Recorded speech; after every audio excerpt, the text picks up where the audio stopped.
Reaching Out for Animal Rights, Roar presents Sister Brother Animal, a sampling of voices of those who have appreciated hearing the vegan message and those vegan animal rights activists sharing the vegan animal rights message. Yes, I'm going vegan today. I'm gonna start today. I've been thinking about it and today's the day. This lady just convinced me.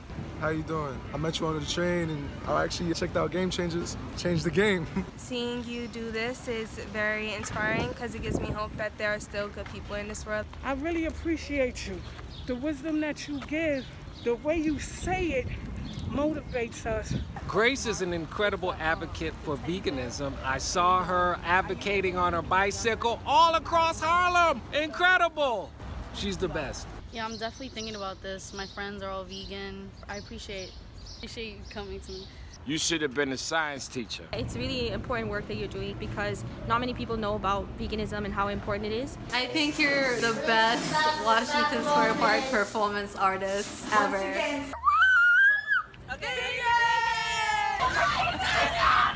Guys, everyone should eat plants, don't eat meat, because you're really hurting the animals. Because I'm for the truth. I'm gonna go vegan because the planet's gonna die if I don't. You got me. I'm gonna watch these movies. I like movies, documentaries. I like to open up my mind. Cowspiracy sounds like a great one. I'm gonna enjoy it. I actually was inspired through you.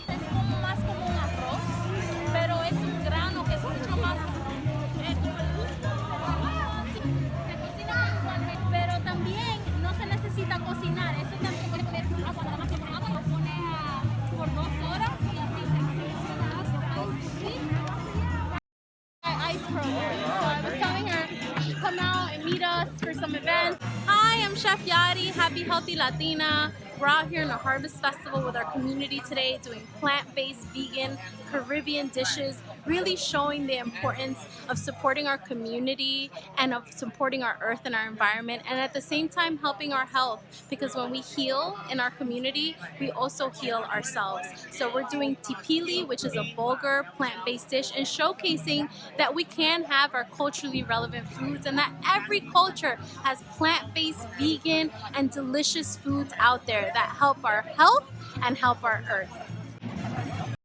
This is what all those vegetables do for you.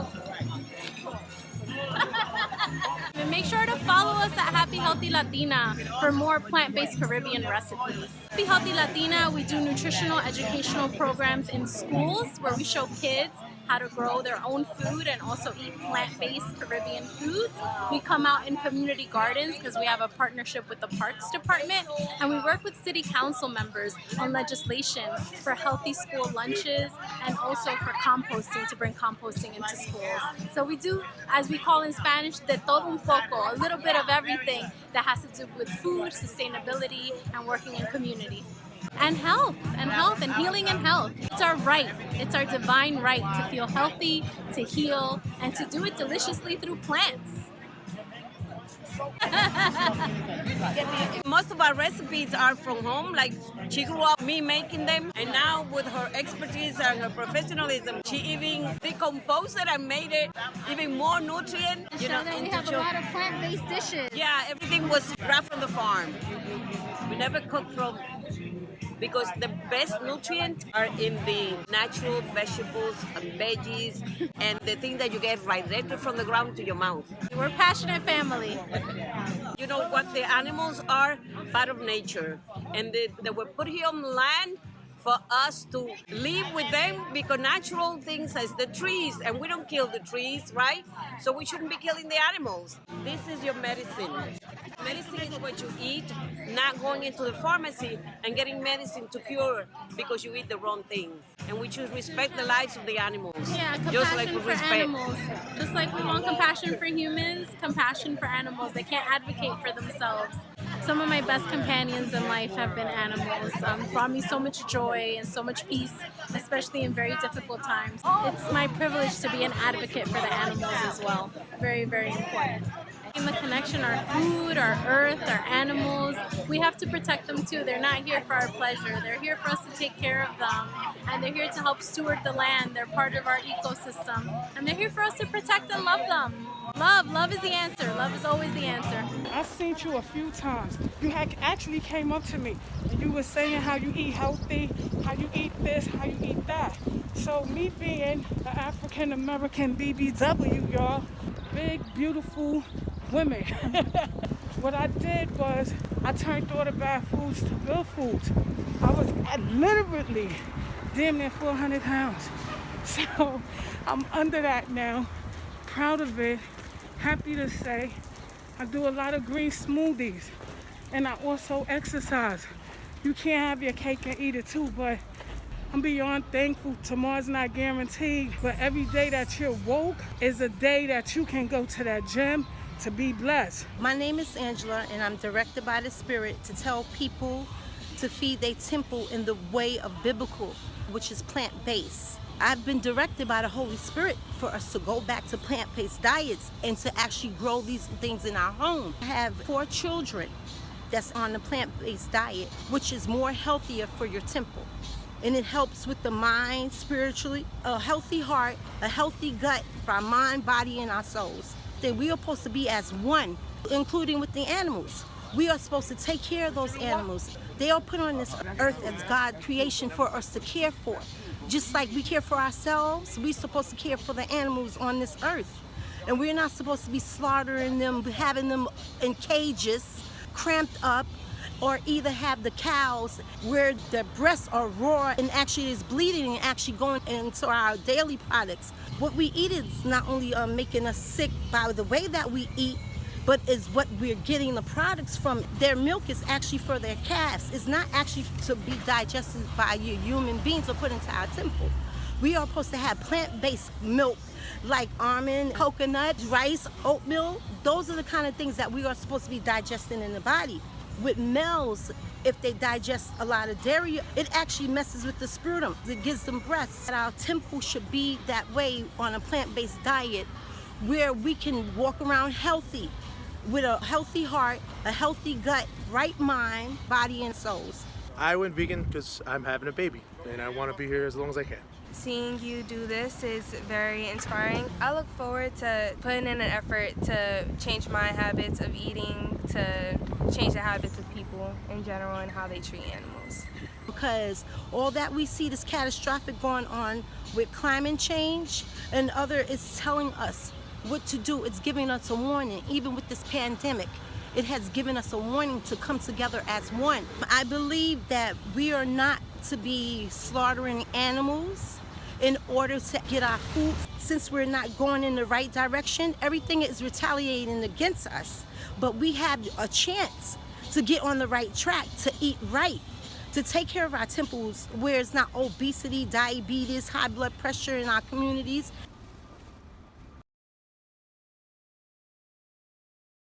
I mean, it's true. Animals were here like way before us. So I feel like we really don't have the right to decide what is ours. It's like they don't have a voice, they can't speak for themselves. But at the end of the day, they're still alive. Like they still have feelings whether we hear them or not. And we should respect those feelings. Not everything can become our food. We have plants, could eat those. Guys, people make artificial meats like vegan meat stuff. That's kind of selfish if you think about it. Just taking everything that we want.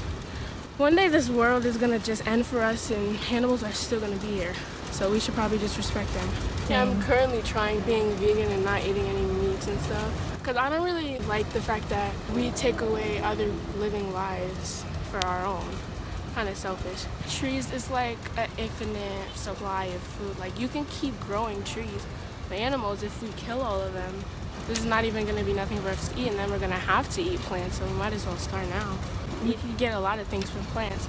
Like instead of skinning animals to make purses and stuff and clothes, we could plant stuff like cotton. We could use that to make our clothes.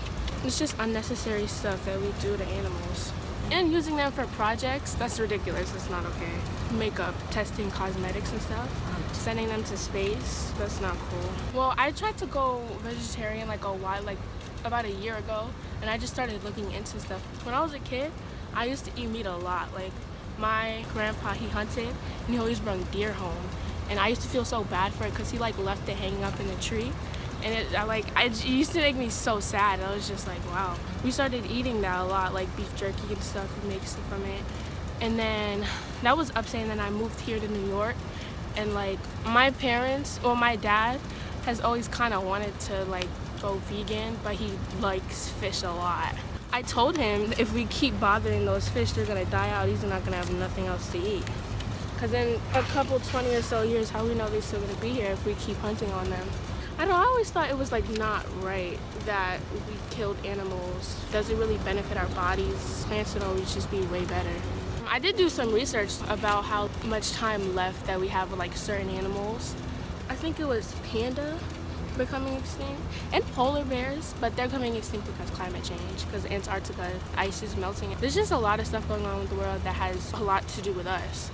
One of my favorite smoothies is spinach, avocado, and a banana. Any smoothie that you do take or you do have, it's good to have 2 vegetables and 1 fruit. Fruits are healthy, but they turn into sugar after a certain time at night. So 2 vegetables, 1 fruit, some sea moss. I also take black seed oil, diabetes, high cholesterol, gallstones, and everything like that. If I could live to see 100, that's what I'm going to do. I'm thankful that I have the wisdom and the knowledge from this lady. She seemed like she's so God-fearing because her story actually motivated me. I'm used to eating ribs, baked macaroni and cheese, and a lot of stuff like that. I don't miss it at all. And when I do want to cheat, I cheat with some peanuts. Or I might cheat with some mangoes or some strawberries. Only good throughout the day when your body is active. Anything past 7 o'clock, it turns into sugar. Girl was like 410 pounds. I gladly can tell you I lost over 40 pounds this year. Last year, I lost 80. So I'm beyond thankful. I'm not showing off, I'm showing out. I was smoking cigarettes damn near my whole life. Once I got in the gym, you can't smoke cigarettes and you can't work out. So you have to pick and choose which one you want, either the cigarettes or that. If I'm lying to you, I'm lying to myself. And I'm not lying to myself to please you. I'm gonna please myself. But I really appreciate you. And I love you. And there's nothing you can do about it. The wisdom that you give, the way you say it, motivates us to want to do it. Because it's sincere and it's coming from the soul. I really appreciate you. The next time y'all see me, y'all gonna be like, oh, that lady is crazy. She need to start eating again. I'm okay with not eating from an animal. I'm okay with it, but I need the help. And as long as I need the help and I have somebody willing to walk it with me, meaning to, like what you just said, we don't need it, that's one thing. But helping me do it, I don't need no gun to my head. I just need the consistency of a person saying, you know, no animals. So I definitely understand and I definitely respect it. How old are you? I'm 73 years old. See how she look? Wow, with no kid. Perfect. You know why? Because she eat the right food. So when we did come across her, she was saying some things to us. She don't eat animals. She said eat healthy. That's where I got the green smoothies from. And I really appreciate you. She been filming me from when I left over there, so that's what it is. But she inspired me to want to eat right, to go to the gym. You understand? So I was embracing her by telling her thank you, and she's my idol. For her to be in her 70s, for her to be healthy, she looked like a snack. And she can still do exercise. I run every day. This is me all the time, running. Here's my shuffle step. Seeing you 70-something years old with no cane. I know people who don't even 70 yet, and they're like 65, 67. They use cane already. And I know a couple of people who also sit in that bike that take them everywhere. You are beautiful and you are amazing. It's not that I have, once I lose a certain amount of weight, I'm finished. This is a lifetime for me. You really inspired me. I didn't never have to go to that gym had I not heard what you said. I want to live long. I want longevity in my life. I have a husband, I have children, and my son Woo-wee, I need to get him with you. I could eat fruit all day, fresh vegetables with no problems, but I need somebody to hold my hand with that. If I stop smoking cigarettes, I can stop doing anything. I love you, we love you, and there's nothing you can do about it. I'll be giving you a call to give more input. Peace and love. Holla at your girl and eat the right food. Save the animals. Because not many people know about veganism and how important it is, and like our earth, like so many species are in danger. Like in kind of environmental work, people just brush it off. They're not conscious. People don't really care about it, but it's really important because it's our earth and we live on it and we're using it, and we're not using it in the right way. In my religion, we're taught to respect all living beings, so that's really important to me, and we should in any way try and respect life in general as well. Animals are a part of that, of course. We shouldn't show cruelty to them at all. Muslims we don't believe in cruelty in any form. Okay, I'm here for Anonymous for the Voiceless. I think it's important because I think all of us need to stand up for the most vulnerable members of society, and animals don't get the attention that they deserve. So I want to just remind everyone of the different roles that we have here. We have the people who are in the cube and we have people who are outreachers. Hi, I'm Tarek. Been a vegan for about 2.5 years, and yeah, for me, activism is really important because I want to be a voice for the animals. The animals don't have a voice, so we are the only hope for any sort of representation. All new people, please raise your hand. Do we have anyone who's never been to a cube before? Please raise your hand. And they could feel pain, they're sentient, they just deserve more protection from all of us, and they don't always get that. So I'm here to speak for the voiceless. Basically, when we stand in the cube, we want to try to stand as still as possible. We want to hold the footage straight and try to not move around too much, because when you do this, people won't be able to see the footage. If you are standing straight, people can clearly see the footage, but also your mask. Keep that in mind. Your mask gets people's attention. So if you are off looking this way, people are going to be like, oh, what are you looking over there? And they're not going to be looking at the footage. So keep that in mind. That's why we try to get people to stand straight and look forward, okay? We fight for their rights to not be killed and exploited just to satiate the taste buds of other human beings. Yeah, this is something I believe in strongly, and I think I get to uphold this belief and spread and speak up for animal rights effectively through cubes. So that's why I'm here, Anonymous, Voiceless, from AV, doing the Cubes of Truth. There's three main reasons you would raise your hand when you're in the cube. Raising your hand is how you communicate with us outside of the cube. Reason number one, you need a break. Let us know as soon as you realize you need a break. Don't wait until you're like gonna die. You know, like tell us as soon as you're like, all right, I need to get out of here, because we need to find someone to replace you, all right? So that's number one. Number two, you see a small child watching the footage by themselves. We want to know where their parents are.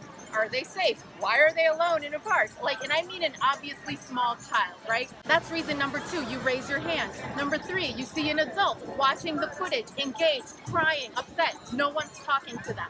When you're in the cube, you have a really, really great perspective that we might not have being outside of the cube, because you're seeing what's happening right in front of you, and we kind of have all levels covered by the four sides of the cube. So just keep that in mind. You'll be able to see more. We might be distracted. We might be talking to another person from the cube. And that brings me to another important point. This is not a social event. Keep it brief. Say hello to people if you know them. We don't want to miss an opportunity to talk to a bystander about the animals. We're humans. We get distracted. We like to socialize. I love it. We'll do it after the cube. After the cube, we go out to eat. That's social hour. Right now, we're trying to just stay focused and not miss an opportunity to speak up for the animals, to reach a bystander. Because you imagine the fact, like if I'm standing here talking to Lauren and a bystander standing here engaged in everything, and no one talks to that bystander because we were busy talking to each other. I'm here to amplify the voices for the animals, because if any of us, myself included, were locked in a cage and born into a life of exploitation and use and abuse, I'd hope someone else would stand up for me.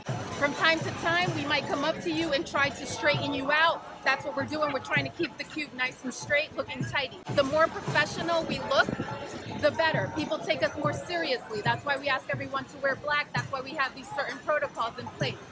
Outreachers, keep in mind, we do not push for baby steps. We do not push for vegetarianism. We do not push for reducitarianism. We want to deliver a clear vegan message. There are lots of organizations out there that will push that message that it's okay, do what you want. We want to deliver a clear message. We want to tell people, do 100%. People never give us 100%. They do what they want to do. They'll give you 40%. You ask them to give you 50%, they'll give you 10%. Tell them the clear clear message. This message is from the animals. Deliver it appropriately. They're locked away, far, far away from these urban centers. We're killing over 8 million animals every single day. It's beyond imagination. It's real. It's happening. The suffering is real. Karmically, it's affecting us. These are sentient individuals that want to be free just like us. And that's why we're out here, changing minds, opening hearts. If you don't feel comfortable doing outreach, if you want to hear someone else doing outreach, let me know. I will pair you up with someone so you can shadow them and listen to the conversation. Shadowing does not mean two people against one bystander. Shadowing means you're listening to one outreacher outreach that bystander. That's very important because we don't want anyone to feel like they're being ganged up on. This should be a good conversation, like focused on the animals and not focused on them feeling attacked or whatever it is. Okay, I need 4 people to be standing in the queue to start. Please raise your hands if you want to start in the queue.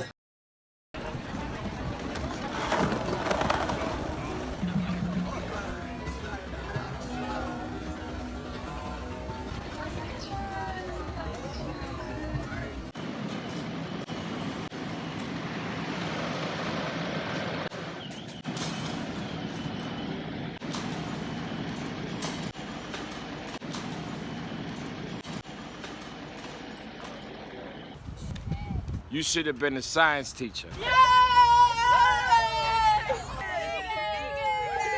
Give it up, guys. It's better for you. It'll keep you happy and it's so good for your health. All across Harlem. Incredible. She's the best. Best performance artist in Washington Square Park, period. Of course, yeah. I'm a proud vegan and I watch all those great films, so no violence on the plate.